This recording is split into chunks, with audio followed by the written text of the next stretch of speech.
The way Americans think of retirement is changing. According to a new study from Transamerica, 82% of people age 60 and over are either planning to work or already are working past age 65. 1 in 5 say they plan to work as long as possible to help fund their retirement years. And there's another number, 21% say they can retire without working. That's a pretty small number, it would seem. Jill Schlesinger, CBS News business analyst, is here now. And Jill, this is not the only study. I mean, all of this has been changing and is changing as we go here. Absolutely. You know, when you look back 20, 30, 40 years ago, people really were kind of looking at 60 to 62, I'm going to retire, I'll collect a little Social Security, I'll have my company pension, life is good, right? Well, in the 80s, what happened? A lot of pensions disappeared. We said the advent of the 401k, people had to fund their own retirements, and that was fine during a big bull market. But today, after 2 big bubbles have burst in the last 10 years, a lot of people don't have enough money to save for retirement. And if they did save for retirement, a lot of them had to raid those savings. Well, yeah, so here's the question. I mean, is it that people aren't saving enough or that they're not making enough to save? We know that median household income in this country is basically stuck at the same level it was 20 years ago when you factor in inflation. So in that respect, it's awfully hard to save money if you're not making more money.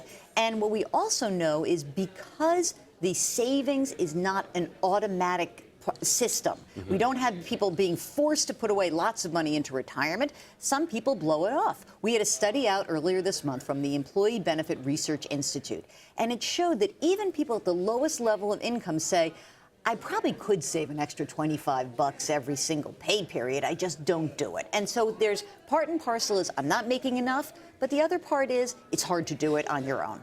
Here's what's interesting, though, is that 20-somethings are actually saving more than one might think. Millennials are amazing savers. I think that that's something that's really been striking. And what we know about that is that this is a generation that watched their own parents go through the dot-com boom and bust and watch this real estate bubble burst, and they become much better at saving. You know what they're not so good at? They're not so good at investing. They're very leery of financial service companies. They're very worried about taking on risk in the stock market. And so they tend to be very risk averse when it comes to investing for the future. Obviously not something we want when we're looking at 30, 40 years in the future. But that's the point. If you're forecasting this out, America a generation down the road, you're basically going to have people who have some sort of nest egg, but one that hasn't grown like we might have expected it to in decades past. Absolutely. And here's one of the things that could work in the generation's favor, and that is that we have seen a very low rate of inflation.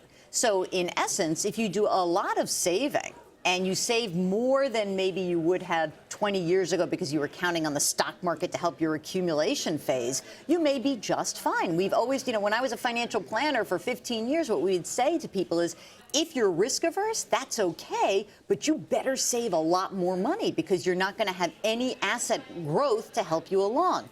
The part of this study and the part of all these studies that always makes me a little bit uneasy is this concept of I'll just work longer to fund my retirement. And you know what the problem is? It always sounds like a great plan B.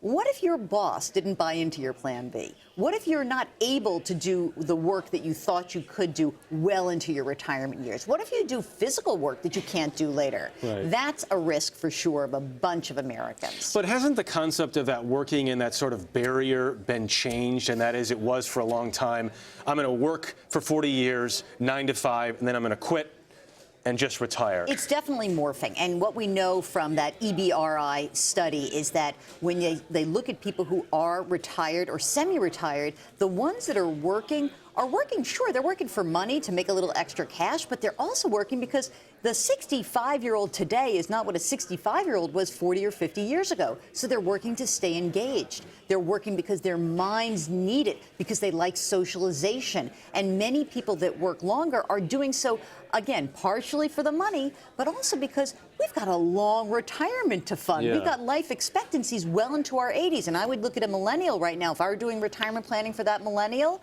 I would say, presume you live till you're 95 years old. That's how long your money has to last. And work until when?